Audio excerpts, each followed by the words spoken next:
రాష్ట్రంలో 90% చెరువులను బీఆర్ఎస్ నేతలే కబ్జా చేశారని ఆరోపించారు మహబూబ్నగర్ ఎమ్మెల్యే ఎన్ఎం శ్రీనివాసరెడ్డి. హైదరాబాద్లో చెరువుల ఆక్రమణలను తొలగించడానికి సీఎం రేవంత్ రెడ్డి హైడ్రాను తీసుకొచ్చారన్నారు.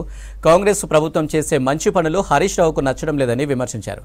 హరీష్ రావు ఇరిగేషన్ మంత్రిగా ఉండి భవిష్యత్తును దృష్టిలో పెట్టుకుని ఏ ఒక్క మంచి కార్యక్రమం చేయలేదన్నారు. కేటీఆర్ ట్విట్టర్లో లొల్లి పెట్టడానికే పనికొస్తారని విమర్శించారు ఎన్ఎం శ్రీనివాసరెడ్డి.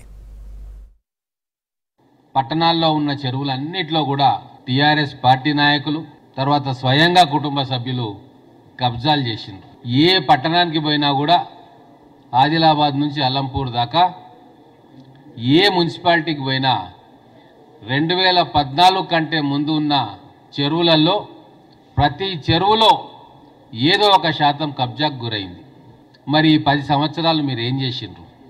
ఏ రోజైనా రక్షించుకునే కార్యక్రమాలు చేసిండ్రా? మిషన్ కాకతీయ పేరు మీద వేల కోట్ల రూపాయలు పంచిపెట్టిన మీ కార్యకర్తలకు. కనీసం అప్పుడైనా ఎఫ్టీఎల్ లెవెల్ ఏంది దిమ్మెలు కట్టి లోపల ఉన్న వాళ్ళకు నోటీసులు ఇచ్చి ఆ చెరువును రక్షించే ప్రయత్నం చేసిండ్రా? గతమంతా మరిచి ఈరోజు అధికార పక్షం మీద నిందలు వేస్తూ ఉన్నారు. మేము ఏ మంచి పని కూడా చేయనీయొద్దు అన్న ఈ కంకణం కట్టుకున్నట్టున్నారు, ముఖ్యంగా హరీష్ రావు గారు. ఇక కేటీఆర్ గారు ఏమో ఆయన ఏం మాట్లాడుతున్నారో నాకు తెలియదు, ఆయన లేడు కూడా. కేసీఆర్ గారు ఏ రోజు కూడా ప్రజల మధ్యలోకి వచ్చి ప్రజల బాగోగులు బాధలు పట్టించుకున్న పాపన పోలే.